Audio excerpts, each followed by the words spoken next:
Hello and welcome to Respect the Crit, Quarantine Edition.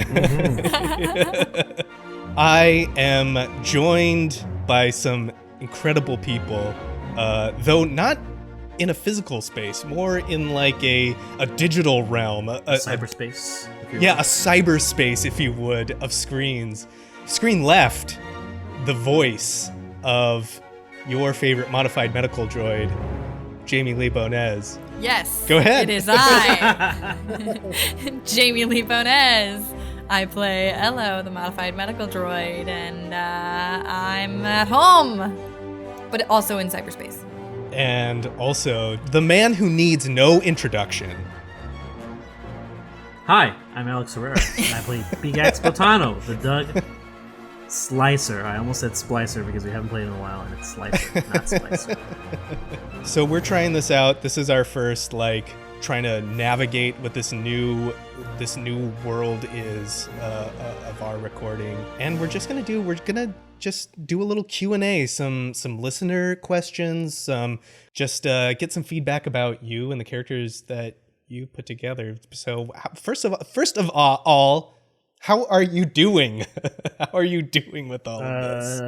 Like a thumb halfway down, halfway up. I would say I'm a junior's medium. A junior's medium. I like the different scales that we've got going here. Yeah. There's the gladiator kind of thing, and then a Target discount rack of extra medium, extra schmedium. I'm super glad that you guys are here. I know we've been chatting, texting a little bit back and forth, and that's been nice. But it is really nice to actually see the two of you and your lovely faces and hear your voices and Same. Talk to other humans. Yeah. Yes. I can only talk to Oreo and Sam about so many things. I have cuddled with Stormageddon so much that he's starting to resent me. He just wants me to leave him alone. All I have is my turtle to impress. What do you mean all you have? I love him. Dude, bar is total very, cuddles. very low. Well, we've got some questions. We've got some questions from listeners and just some questions about your characters and stuff like that. First of all, how is the campaign going so far? How's it feeling? How are you feeling about? Okay, I have one. I never thought I'd get pregnant. Yeah, that was a twist. What a twist. Box checked for me. Never thought that would happen. A role, Alex, can I just say that you held with dignity and just the absolute regalness that should be expected of someone expecting. I thank my mother for that because I have two younger sisters, so I try to envision what she would have been like had she been some sort of hacker / four-legged alien. So thanks, Mom. Don't talk about me like that. I'm so sorry, Mom. It has definitely been a memorable journey, and I would even say an epic journey because so much has happened. And things are going to happen that we don't know yet that I feel like are going to be so cool. Everyone gets pregnant. Everyone. At least once. You get pregnant and you get pregnant. I'm glad it's turned out to be epic because that's what a good Star Wars story should be. It should be epic. It should be big. Sure shouldn't be no, I guess I'm not going to say it. I'm not going to do it. We're not starting that debate. Don't piss off anybody. Yeah, I'm not starting the debate here. Let's just say I've enjoyed not only our game, but also the recent love for the franchise itself, and also 2/3 of the movies that have come out. And leave it at that. Yeah. Rogue One, brilliant. Solo, you know what? I like Solo. It was good. I love Solo. I was watching Solo recently again. Yeah, our campaign, I do enjoy the fact that you're very thorough. I think that's one thing that I really admire. Because, I think all three of us have done some sort of game mastering in some form or played a shit ton of games, right? Yeah. And before you even started, you put a lot of emphasis on session 0 and even the build up to that, right? So having that background work, I think helps us, and I don't want to speak for Jamie, but helps me at least feel more comfortable in the skin that I'm in. Having the foundation has been very helpful and has made, I think, the show and the game extremely fun for me. Yeah. Oh man, yeah, it's been helpful for me too to like have the amazing work that you have done with your characters. Like that just it fuels everything that we do, like absolutely everything. What you bring to it, like the voices, there's so many people that love the voices that you guys do. It's really cool. What did you, how did you come up with those? Like, did you practice them at all? Were you like circling around something, or were you just like, no, it's gonna be this? I knew that when I knew I was gonna be a droid, I knew I was gonna do the voice because I did a short film where I played like an Alexa type voice bot thing. And so I was like, all right, I have this voice. I want to play a droid so that I can like really go into this like droid mentality, right? And they're just so cool in Star Wars, like much more than just like a robot, you know, they can have thoughts and things too, which I thought was neat. And going sort of off what you said too, Alex, for somebody that didn't know a lot about the franchise as compared to my friends.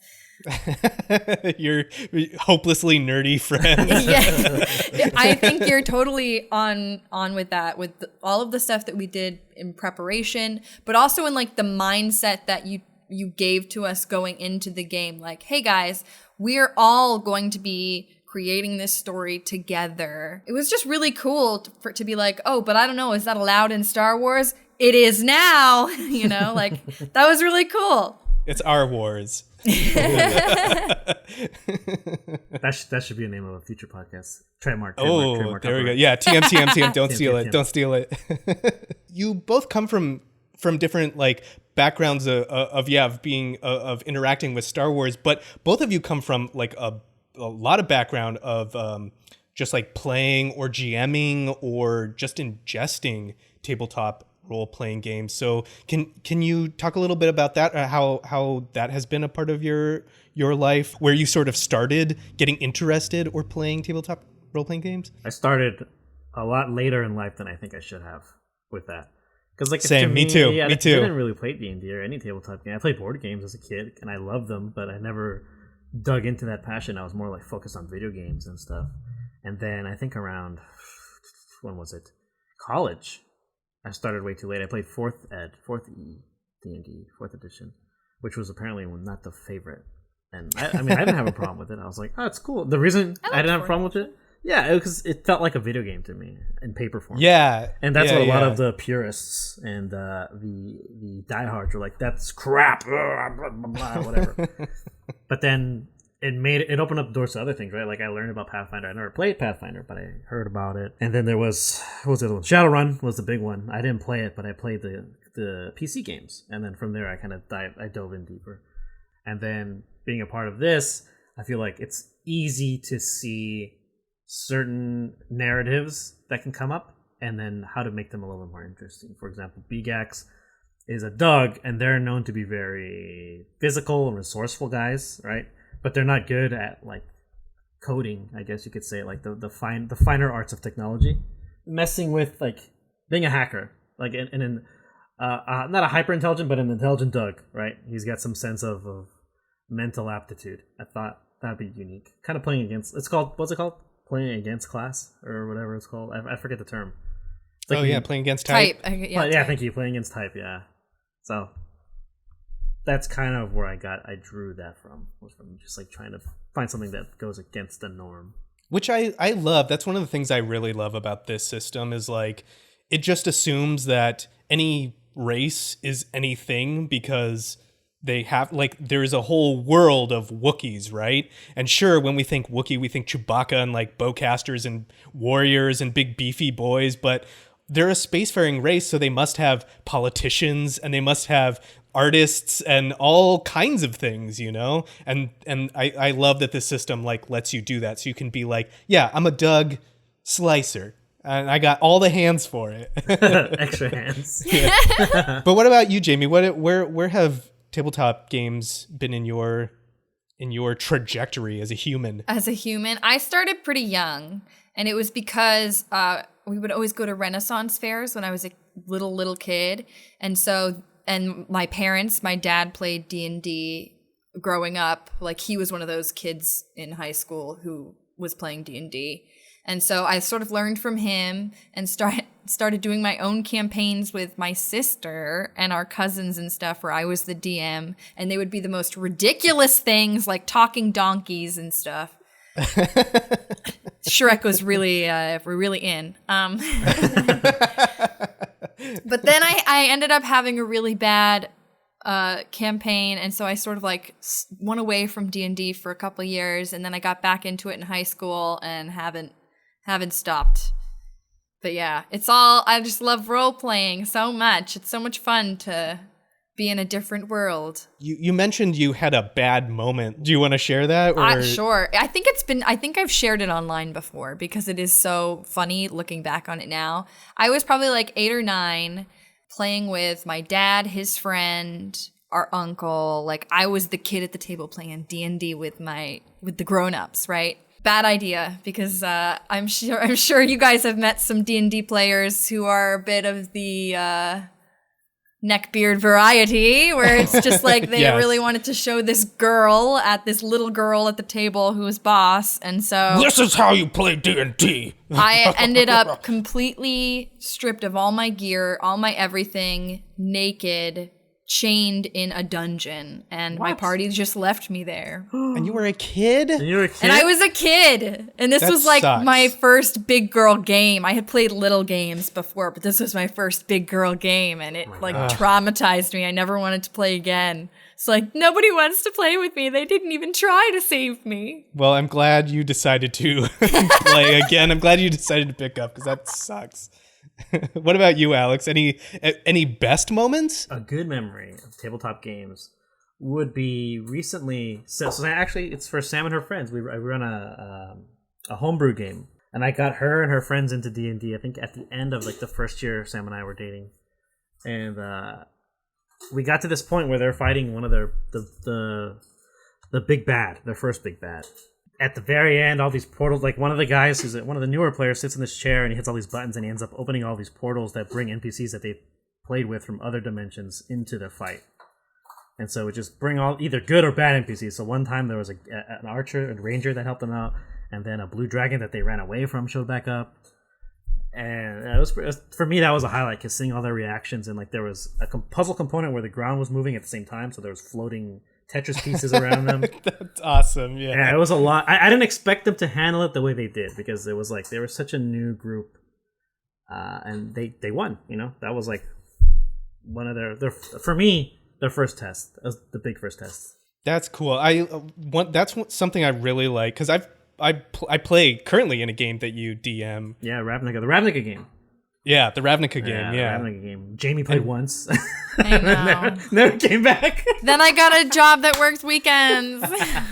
Jamie, I have yet to play in a game you DM, and we're gonna have to change that. That's true. We're gonna definitely have to change that. I don't think you guys would like my DM. I would love it. Too late. I really don't think that you would like it. The problem with my DMing is that I want everyone to succeed. And so I'm really bad at challenging players, because I will just let you get away with whatever, because I'm like, I'm on the adventure with you guys, Yeah, you you know? would. I want you to win too.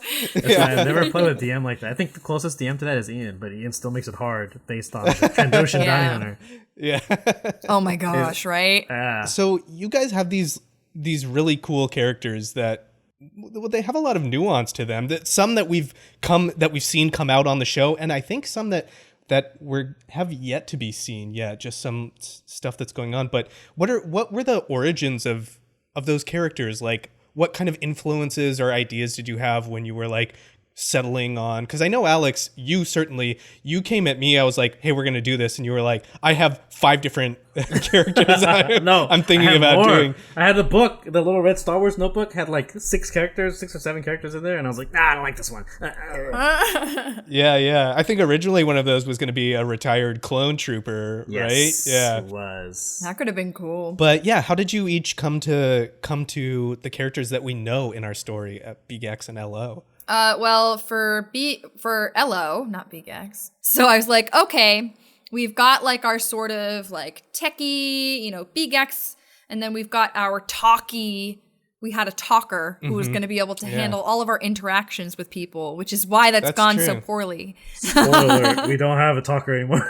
Yeah, I don't think it's come up on the show. I don't think it's come up yet, but yeah, originally there was another player, and unfortunately it just didn't work out schedule-wise. But yeah, we were going to have a third player who had a character that was very social-based. And he could shoot a gun. Yes. And could shoot a gun. He could shoot a pistol. And so balancing it out, I was like, well, we need some sort of healer, and that might be easier for me too, not knowing the system as well. So that was sort of where I came about it. The story element, I have no fucking clue where that came from. I went off the rails. I was like, well, he's giving me total freedom, so let me just figure it out.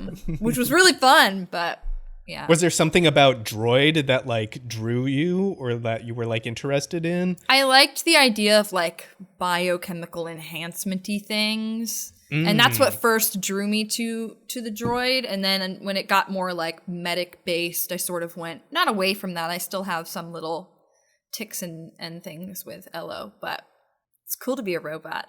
Yeah, the superhumanness of it almost. Yeah. More human than human. Yes. What about you, Alex? Well, I had played this system once before with a coworker / friend. But then he passed away, and then we didn't play the game. We had like a little, I don't call it like a fake memorial for him, where we put like a book and like our character sheets, right? But I played a Doug in that game. I think it was a Doug Slicer also. I'm pretty sure it was a Slicer. Beegax version 1. But it was all over the place, because like he didn't grasp the rules. He was more of like, let's have fun and I'll make a really good story and you guys are a part of it. Let's do this. So the rules went out like a lot of technical stuff that we didn't use that at all. Like, that never happened. So for Beegax, I remember I think I told Ian, I don't want to make another Doug. And I ended up making one anyways. Yeah. Because I had that book with like the 6 characters. There was a bounty hunter, there was a colonist, diplomat, there was a I remember the bounty hunter. I don't remember the diplomat though. The diplomat was gonna be like one of the colonist rules, right? It's like, oh, you've been put here because you're good at talking and you can lead the people. Because I was playing Outer Worlds, and I was like, the colonists just seem so appealing. Like, no, Alex, stop, because you're playing the game. That's the only reason it looks good. But I ended up going with Doug Slicer because I was like, yo, we need a techie, and it just felt really natural. I was like, it just appealed to me all over again. I love what you both have settled on, and I think it really like fits our setting really, really well. And I think that the thing that you do that amazes me every time we sit down to play is like you take, like you're saying, like something played against type or just something that like you don't know if it's supposed to fit in the setting, and you take that and you like make it into Star Wars-y stuff, you like really turn that into Star Wars. It's got like that Star Wars feel to it. How has Star Wars itself, like the franchise or the media, played a part in any of your lives, or does it have any like special meaning for you or anything as films or as comics or books or television or anything like that? For sure. 100%. Like, I think you mentioned earlier, but like you and I are the Star Wars nerds. Yeah. I feel like it wasn't something that I came into naturally. Like as a kid, I didn't know what it was until my dad was like, hey, you want to watch some movies? Because I have to babysit you and I don't know how to do it very properly. Yeah, that's literally how I watch all my 80s movies. But Star Wars specifically was the one where like I remember we would watch it and he would be somewhere in the living room doing something else, and then he'd like poke in like, oh yeah, watch this part. It's very important that you watch this part. And I'd be like, I don't want to watch this. And then I just like would get glued. But I think nowadays for me, it's like being able to have access to basically a blank canvas of using Star Wars paints. It's very enticing, and I think I'm really glad that we use this system and the books that are available to us, which, because Ian has all of them, is every single book. I have thrown a lot of money into those books. And aesthetically, it looks really cool when you're you in your apartment. I'm always just like, Sure. wow, this place is baller. Well, I have that going for it, at least. There you go. Now that I have to stare at it all the time. What about you, Jamie? Where is Star Wars in your life? Star Wars, you know what's so funny is when I was a kid, I loved Star Wars. Like, my parents were super into Star Wars. I'd seen all the movies. Then the new ones started coming out, and I sort of fell out of Star Wars. I've recently started rewatching them, though.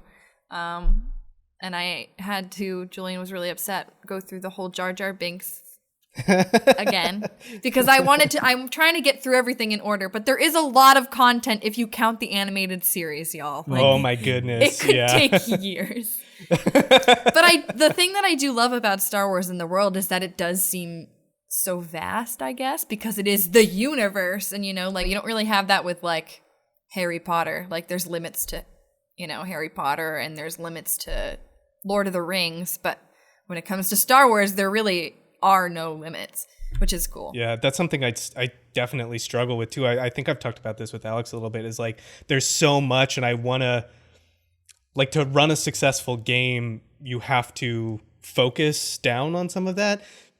Otherwise, it'd be all over the place, and it would have overwhelming. Overwhelming, yeah, but yeah, you're right, there's so much, there's no limit, and I want to like make it all available to you. And so I'm like, there's all these books and everything, and a million different starships and modifications and all kinds of things, and I'm just like, I need to make this cohesive, but I need to make all this buffet, this beautiful buffet set out for the players. I love the buffet. Do you have a favorite piece of Star Wars media, or even a least favorite piece of Star Wars, like a favorite movie or anything for each of you? I have a least favorite one. Yeah, lay it on us. Yeah. What the hell was the second? I forget what the second one was called. Attack of the Clones. No. Oh, you mean Empire Strikes Back? No, of course not. Go one more up. The Last Jedi. That one. That's my least favorite. I'm not going to expand upon it. Just my least favorite. Okay. There were some moments that I saw in theaters, I was like, that's great. And then some moments I saw in theater and I was like, no. I can't. You lost me. Favorite, though, is, to me, the one that invokes the most sense of mystery and wonder was Shadows of the Empire for the N64. Because this first time as a child where I'm like, yo, this medium or like this story can exist, and there's all these parts that are happening that I don't know about, and I felt left out. I have fear of missing out about it. So that's when I started getting into like the books and all the comic books. And my dad, because luckily for me at the time he owned a comic book shop which was failing, so we had all this inventory at home. And all these like Star Wars comics, and I'm like, well. Jamie, what about you? And now that you're rewatching all of this. And you know what's so funny is I really enjoyed as a kid the older movies, obviously. And rewatching them in sequential order has only sort of reinforced that I don't really appreciate the newer, older movies. Like, not this newest bout, because I still haven't seen a lot of that. Like, I haven't seen Solo. There's one that we said you should watch, and I'm wondering if you watched it or not yet. Probably not. The Mandalorian? You didn't watch No, Mandalorian? I haven't watched Mandalorian yet. I haven't! So it's hard for me to pick, like, I haven't seen everything, you know? It's hard for me to pick a favorite. Yeah. You still have one that you admire. Like, right now, you're like, this is my top. This is my... Okay, for right now, my top is the one with the Hutt, Jabba in it. And Return of the Jedi. Yeah, Return of the Jedi. When Solo's in the... Yep. Yeah, mm-hmm. That's my favorite. I have really good memories with that movie. Yeah, I watched the hell out of that movie when I was a little kid, and I loved all the, like, that was my favorite part, was Jabba the Hutt's palace. That's my favorite part too. Yeah, like, it was so like sleazy and smoky and grimy, and like it had all the Henson Muppets everywhere and all these like weird alien. Like, I was like, yes, this is what I want to live in. A lot of people have been asking, like, how long this campaign will go for. And the real answer is, I don't know. Because, the whole premise of Respect the Crit is that we're going to tell a long-form story and through campaign role playing. And our goal is to, like, tell that story, and once we get to the end, once we feel like this is a good place to end the story. This is a good place that we've got there, like, to be able to like package that up and put it away and move on to another campaign, another setting or something like that. But I don't honestly know how long that will take. It is unknown at this point. But I wanted to ask you, because I think what people are thinking is like, when they think about how long it'll go on for, is where do you see Beegax and LO at the end of it? Like, where do you see their journey at the end of the campaign? I think for me, Beegax, the end of the campaign for Beegax is him finding Chai, and then them setting up some sort of small, very nonchalant operation on any of the Outer Rim worlds where they live in peace and debauchery. That's it. Right.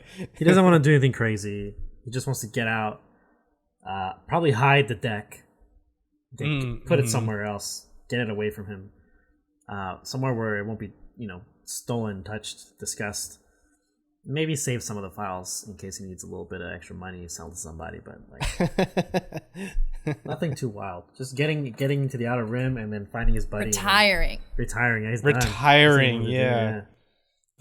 What they say, there's bold slicers and old slicers, but not both. I think for Elo, it would with the set goal in mind of getting this ship and finding Borsk's son, is probably the main thing. If that were to happen, it's hard for me to say, because I think either Ella would be prompted to go back to Bothawui, and because that's sort of like where they called home, or if they would want to stick with doing some sort of medical field on another ship somewhere, to find. Starting up a practice. Starting over. Yeah, basically starting over. Yeah. Cool. That's interesting. Though, I mean, there's been some stuff going on with LO. What's going on with LO? What do you think's going on with LO? I have no idea. This might get in the way of their plans to set up a practice. I think Jamie's lying. I think she knows exactly what's happening, and I'm not allowed to know. I don't know what is going on with LO. I know that they are glitching in some sort of way, whether it is internal or external or a result of something that we did. I didn't do anything. You were all up in there. I found it. I didn't put it in there. I'm like, what the hell is this? And it's like access denied. So, and the fact that it keeps progressing to become to like show itself in different aspects, like changing reality and things like that, is concerning, but also not the major issue for the group right now. So until there's a minute, LO probably wouldn't and won't bring it up until it's really a problem and she needs somebody to hack back in there. Yeah, you guys have been going like pell-mell 100 miles an hour ever since your characters started. Really, we have two ships now.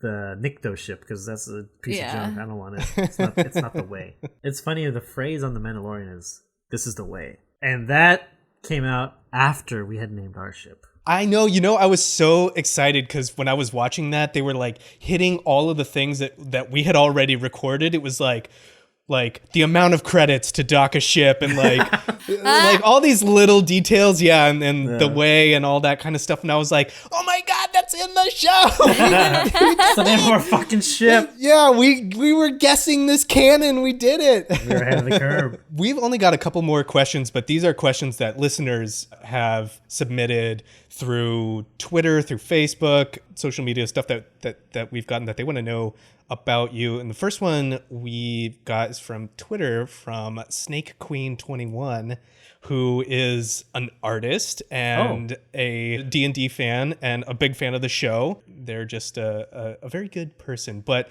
they wanted to find out, I'd love to get a detailed description of what LO and Beegax look like. And I know we've gone over it a little bit, but this is the time, no holds barred, no limitations. But what if it's wrong? People want to draw you. I don't remember if I told Cole beard whiskers or no beard whiskers. I can't remember because he was like, God damn it, on the Discord, and he was just like, oh, and he says like erase or whatever. Right.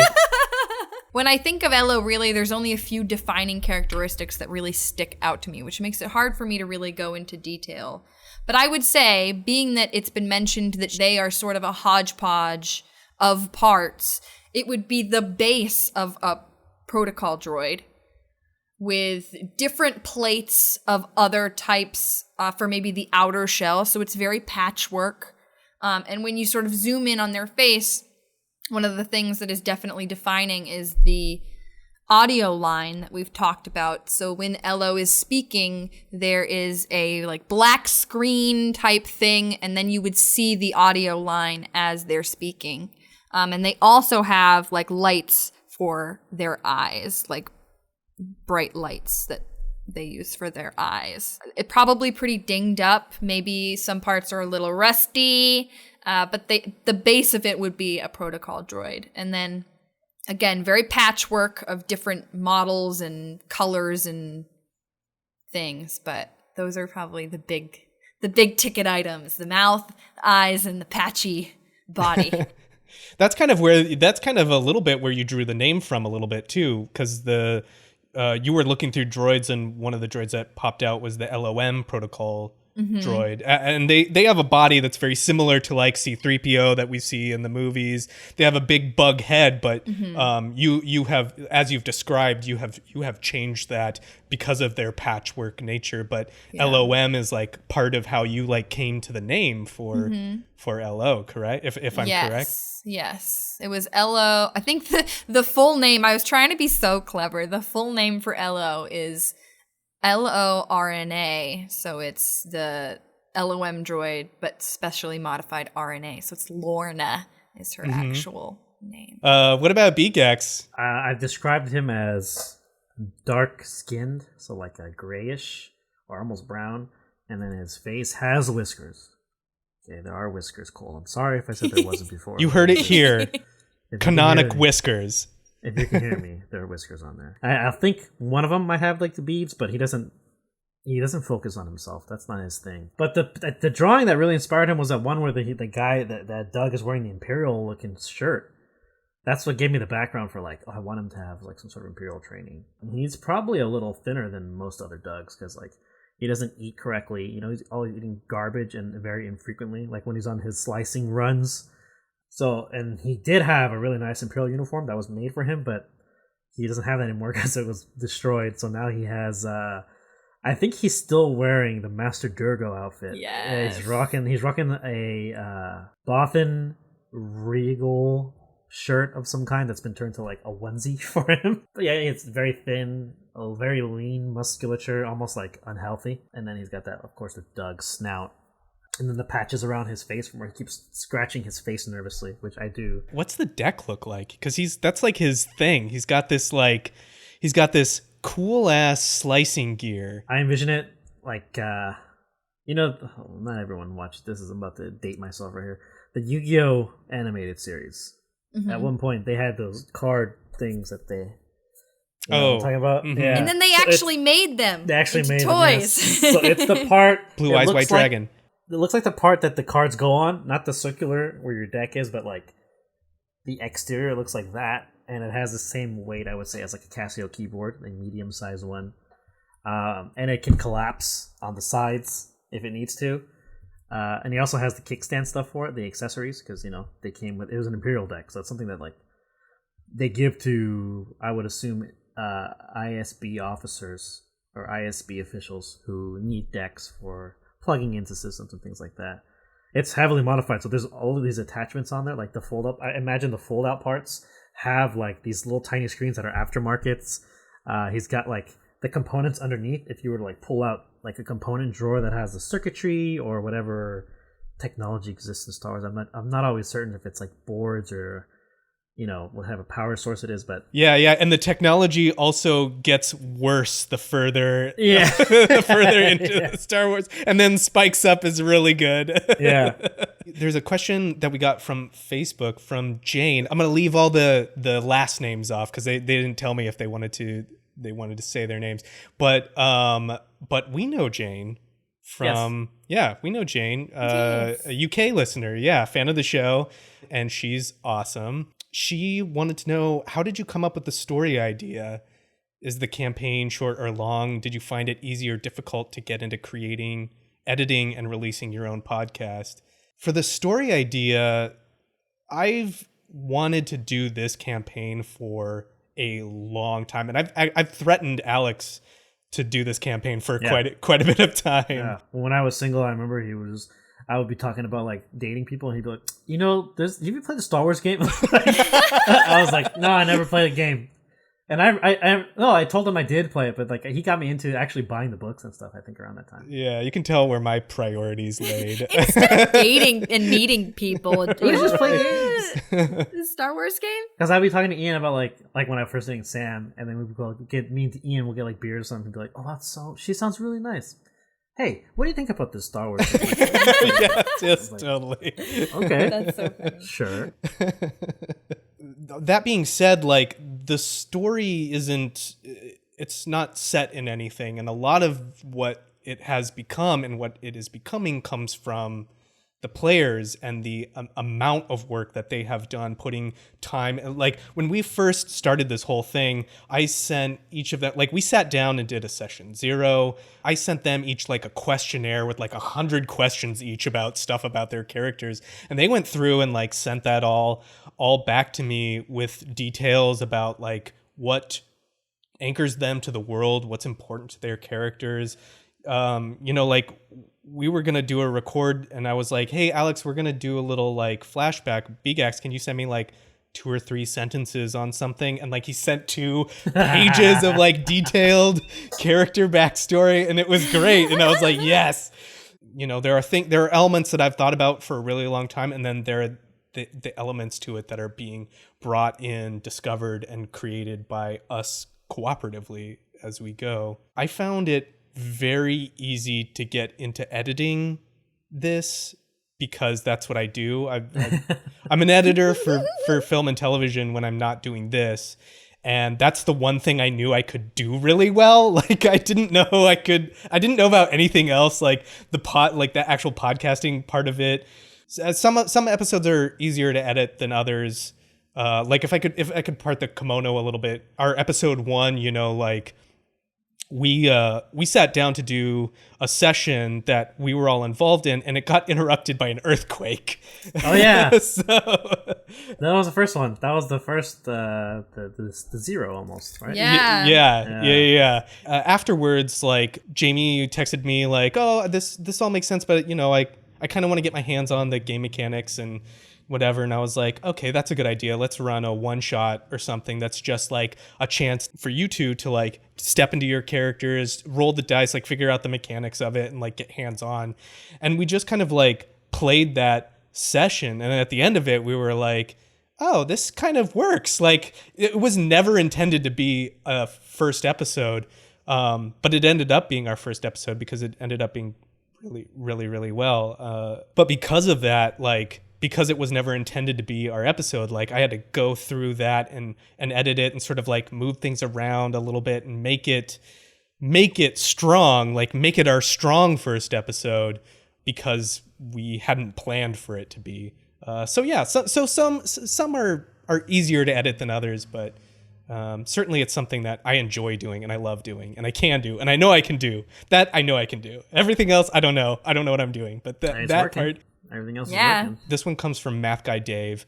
He's an OG listener and equally a huge Star Wars fan and nerd. He actually did an interview with me when we were first starting out, and we like talked about Star Wars and what our favorite Star Wars was and what our least favorite Star Wars was and like what this show was going to be. So Dave is a great guy, and he wants to know, now that you're into the story, do you have any idea about the scope of it that you can share? And would the story continue if the current party met a bad end? We've talked about that before too. Mm-hmm. Yeah, never recorded though. I don't think we just talked about it at your house because it always every game we're like, oh, this is it, we're dead. Yeah, we get so close every single time we sit down. Yeah, I think the story would change if the party were end, like it because it's so like interwoven with what you guys have brought to the thing. Like, it wouldn't be the same story, you know. It would have to change because it's very tightly a part of your backstory. That being said, like, mechanically in this system, it is very difficult to kill a PC. which is great, which is fine, because I kind of like my sort of approach as a GM is I don't want any PC to die from a random roll of dice, like random events. I don't prefer that. I feel like a PC should have a little bit of a hand on the wheel of that kind of thing. Because you think about like Star Wars movies, like if Luke Skywalker just got blasted by a stormtrooper, like, right? in A New Hope, like, Whoops. what? It's over then, you know? Like that whole story is upended. I just pictured like the camera just lingering on like the motionless corpse. Yeah, so the story would change if a PC were to end, but my hope would be it would be something that we would arrive at together, you know? Like that's what we try and do here on Respect the Crit, is just like we try and make the most interesting choices. We try and make big choices and make the coolest thing that's going to tell the coolest story. And that's what we kind of want to do. And if a PC death happens to be something that involves, then I don't think we would shy away from that. But it would just be really cool death. Exactly. That's all. Yeah. It would just be really cool.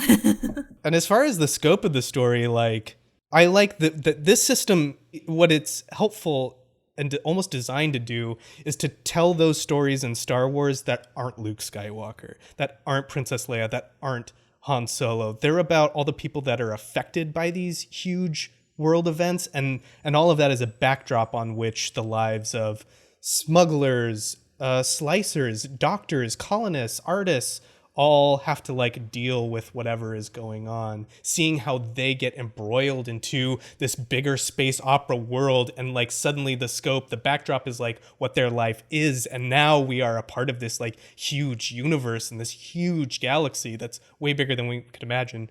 That's kind of the trajectory that I see our scope going for story-wise.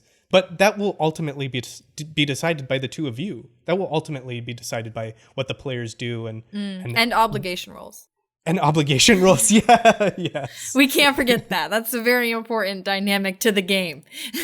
So the scope of our story is space opera, but ultimately how we get into that and when we get into that and where that takes us will be what the players decide to do and how they want to like take that story, and that's how we'll do that. We got one last question that we got from Mark. Mark, thank you so much. Thank you for listening, and thank you for submitting your question.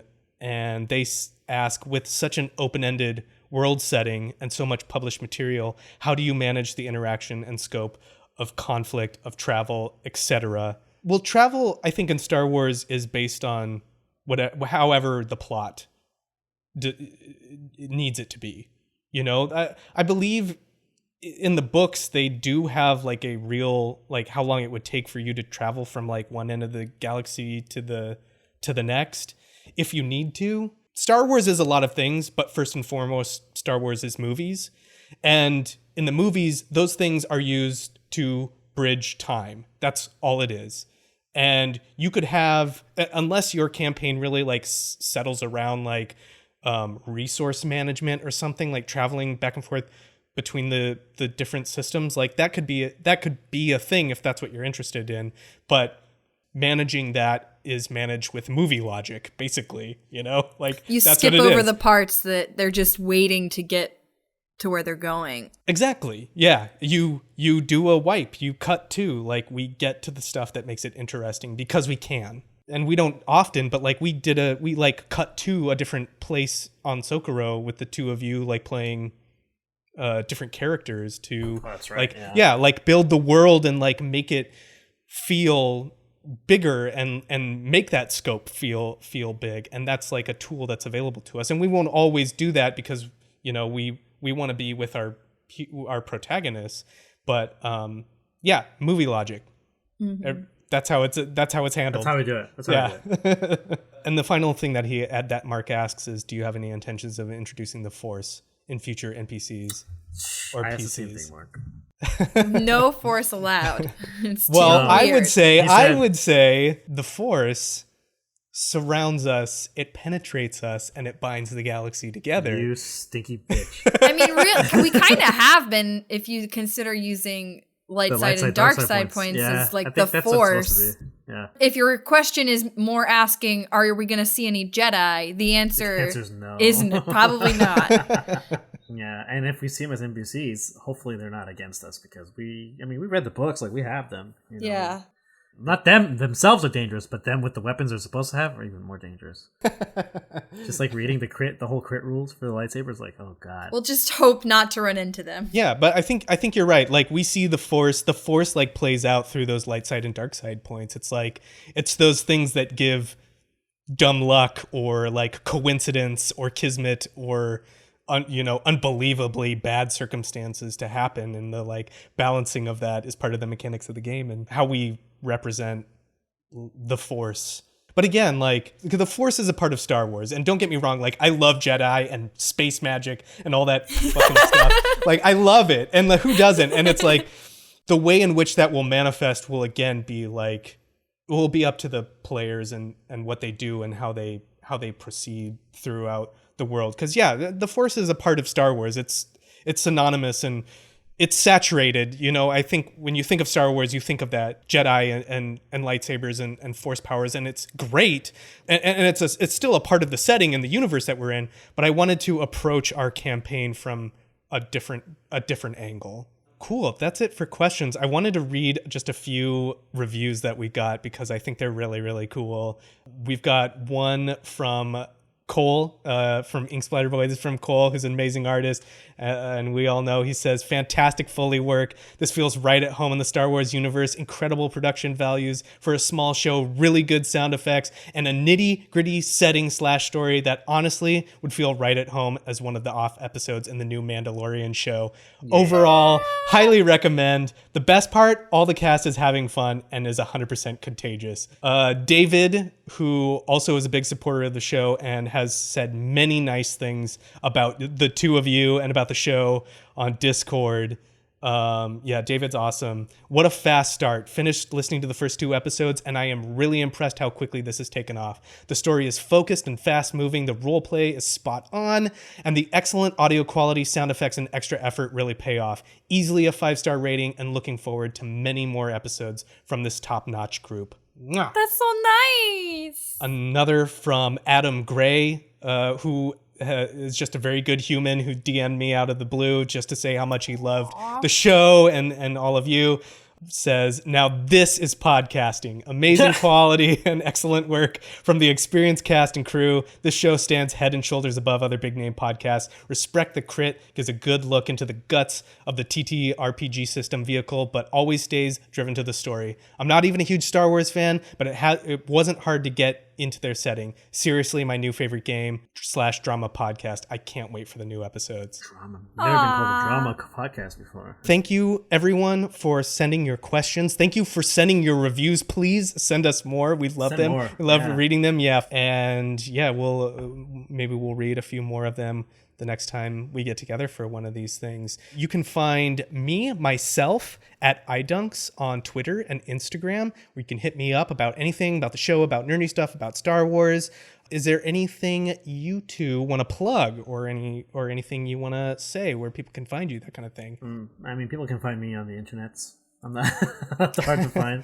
Do you want to plug your OnlyFans real quick for everyone? Yeah, my OnlyFans, you get exclusive photos of my hairy ass, my feet. $50. No, that's disgusting. Hashtag Alex's feet.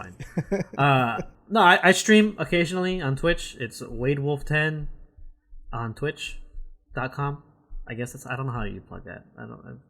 I think you just did. You did it. I did it? Yeah? Yeah. I play a lot of League of Legends on there. You can find me on Twitter.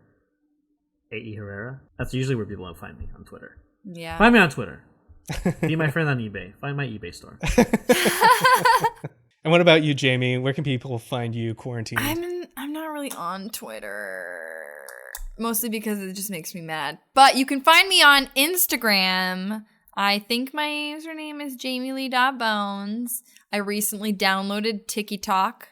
So if you want to find me on there, I'd love to see you do some renegades, y'all. Oh my god. That's not the thing anymore, though. happen? Well, Renegades is over now. but I finally learned it. Yeah, it's too late. That was like a month ago. It's over now. Yeah, things do go so quick on there, I will say that. Let it be known for the record, as of the date of this recording, Jamie is old and out of touch. Oh, that was years ago. You can find the show at Respect the Crit on Twitter, on Instagram. We've got a Facebook page. You can hit at us there. Thank you all for listening. Thank you all for sending this stuff. I hope you all are doing okay and safe. We're trying to do the same. We are not going to let this global crisis slow us down from making the show. We're going to have to adapt just like everyone else is, and we're going to still try and make the very best show that we possibly can for you and for us, because we love playing this, so we're having a good time. And remember, whatever the system, whether it's a miss or a hit, you always gotta respect the crit. Thank you very much, and may the force be with you.